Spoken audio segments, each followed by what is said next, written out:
What's up guys, Bloodshed here. Today we're going to talk about augments. I get lots of questions on the live stream and I was testing some Arc here chicken bomb variations today, so I thought, hey, why not touch on augments? Now the first question I get is, what the hell are augments, Bloodshed? Well, if you don't know, you want to head to your Kanai's cube, and it's the last recipe in the cube, last page of the cube, Caldesann's Despair. You basically take a legendary item like this Taeguk, for instance. If you want vitality, you use a vitality gem. If you want main stat, you use the main stat choice of your class. So I'm a witch doctor, so I would use topaz. So I need 3 flawless royal topazes, a legendary gem, and what you do is you put it in the cube, and you have to put it with an ancient item like this ancient carving knife, for instance. And you hit transmute, and it'll destroy your gems, both types, and give you power. It gives you 5 main stat per gem level. So if you have a level 100 Taeguk, for instance, you'll get 500 intelligence on your weapon. It's an incredible way to farm main stat and just power in general. So you can see that this is incredibly powerful. You can pretty much go from, like right now on this farming character, I'm at 1.6 million sheet damage. If I fully augment my character, I'll probably be at the 2.6 million sheet damage. It's an incredible jump for sure. Okay, the next popular question I get is, Bloodshed, what level gems, legendary gems, should I augment? What's a good stopping point to say, hey, I have a full set of level 70s or a full set of level 100 gems. Is this a good stopping point? And I would say that it depends on you, your playstyle. Like, you know how long you're going to be playing this season. You have to map it out and make that decision for yourself. If I was, when I was going to college and I had 2 jobs, I probably would just put all level 70 gems on my gear, right? All level 70 augments, you're going to get a lot of main stat. And you know what I mean? It's good for that like basic baseline progression. The minimum level you can put on weapons is level 30. Jewelry, it has to be at least level 40 augment, and then your gear has to be at least a rank 50 gem to put it on your gear.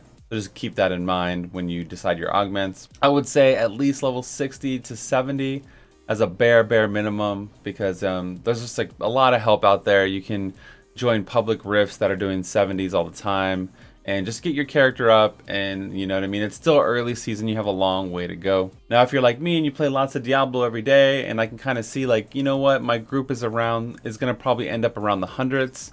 So maybe I'll get my gems to 90 to get me into that 100 territory. So you can kind of plan it out that way. Like, I know maybe in a week or so we're going to be pushing hundreds. So if I do a bunch of 90s by this weekend, then maybe the 90 augments will help kind of push me into that upper level. And then later on the season, maybe I can replace those gems, because you can replace the augment with a higher level augment. So maybe late season I'll replace 1 or 2 that are just really good items, or maybe I'll just augment a second character if I do play a lot, that may be my farming character or just a second Greater Rift pushing build.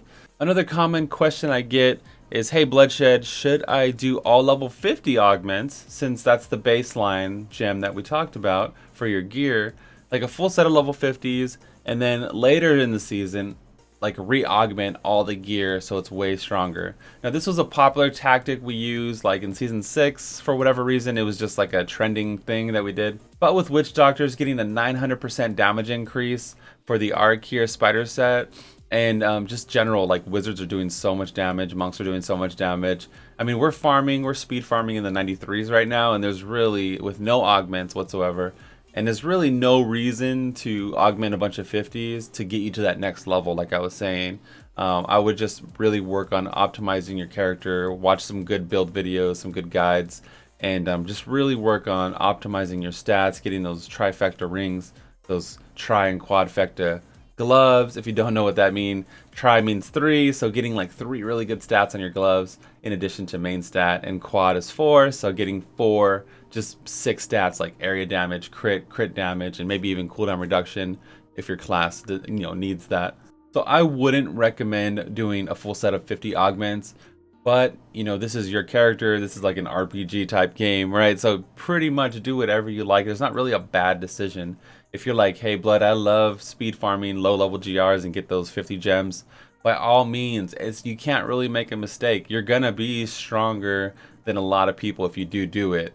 But bear in mind that other person, you know, is going to be better like a month in because they're going to have like a lot of, you know, high level augments ready to go. Like I have a bunch of level 80 gems right now ready to go. I didn't augment any level 50s or anything. So it's up to you. The decision is definitely yours, and it's really based on your game time. So I hope this video cleared up some of the augment questions. I do get them a lot on stream. Big shout out to all my patrons out there. We're doing a monthly podcast exclusively for patrons. Oh, if you're interested in what build I'm actually using in the background of the video, it's my chicken bomb Arakir build. Social media links are down below. Again, this is the Bloodshed, and I'm out of here. Peace.